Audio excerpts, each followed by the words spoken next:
Hi everyone, I'm Steve. So we had a question from Nathaniel on the channel, and that was, he says that he eats 2 high-calorie meals. What does that do to insulin? Is it more or less if he's eating more calories? That's how I understand the question anyway. So I asked one of our doctors about that we normally interview, and he said, no, it doesn't matter how much you eat, the response is going to be the same, but what you eat does matter. So, I'm always saying that everyone's different. So I wanted to do an experiment on myself. I got one of those patches, put it on my arm here for 14 days, and checked my glucose throughout the day.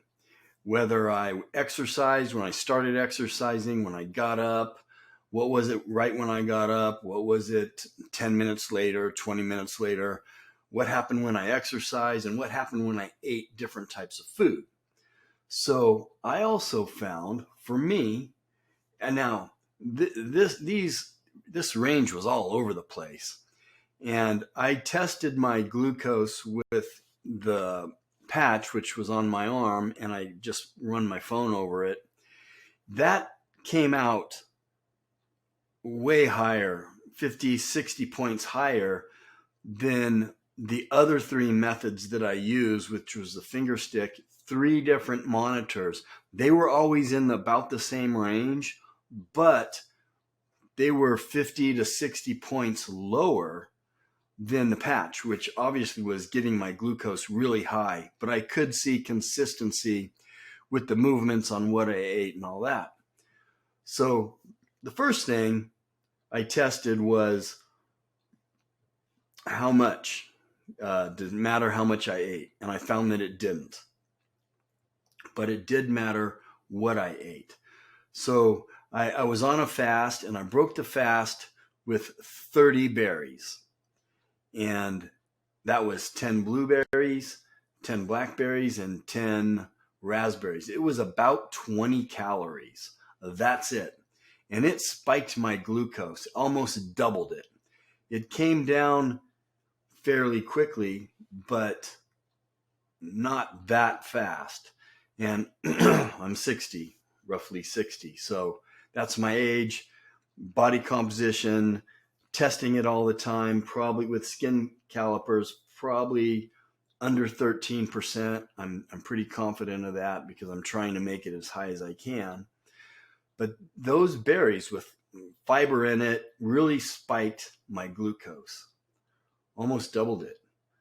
So then I tried breaking my fast with just bone broth, 100 calories, all protein, no carbs, no fat. And that did very little to my glucose level. Didn't go up much. Insignificant, maybe a little, but insignificant. I also tried bone broth and whey protein with some almond milk, and it went up a little more, but not much more. It didn't even spike, 8%, maybe 8%, maybe 10% on the highest every time I tried that. So when I tried eating a combination of carbs and protein and fat, I got a spike, but it was relative to what I was eating. Again, it would spike up higher when the carbs were in the meal, and it would come down. It would take 2 to 3 hours for it to come down. And I thought that was interesting. So when I ate fat and protein, the spike was very little. And if I just ate fat, it was also little, a small spike, but it was more than if I just ate protein. So if I just ate protein, like bone broth, the spike was the smallest. If I ate just fat, like maybe I take a tablespoon of MCT oil or something like that, the spike was a little more. When I just ate fat, well, actually I never did just MCT oil, but when I ate a combination of fat with the protein, like eggs, the spike was a little more, but it wasn't significant. So I also wanted to see what would happen when I started walking. So I would test the glucose. I'd start walking, and it would almost always spike. It would spike significantly, like I ate a pretty healthy meal. And it would do this even if I was fasted. So I would get up, I would fast, check it a few times, and I usually have like a cortisol effect. So it would spike in the mornings without even eating anything significantly. It would spike just like I ate a meal.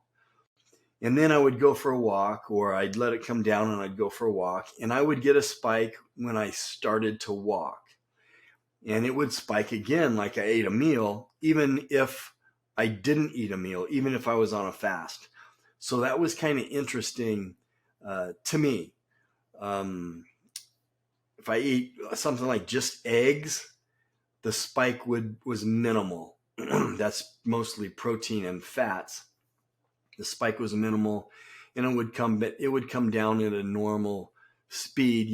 2 to 3 hours it would come down. And so I hope that helps you, Nathaniel, my little experiment on me. If you have questions, just leave it in the comment section. I can go back and look at my notes if you want to know what happened if you did this or that. If I probably left some things out because I did this for 2 weeks and I tried a lot of different things. So if you have questions, just put them in the comment section and I'll go look at my notes. And if I tested that, I'll tell you what happened. But the morning spikes were interesting without food. Exercise spikes were interesting without food, fasted, and how long they would come down and so on. But to answer your main question, Nathaniel, it didn't matter how much I ate. I could eat 2 or 3 times the amount of food.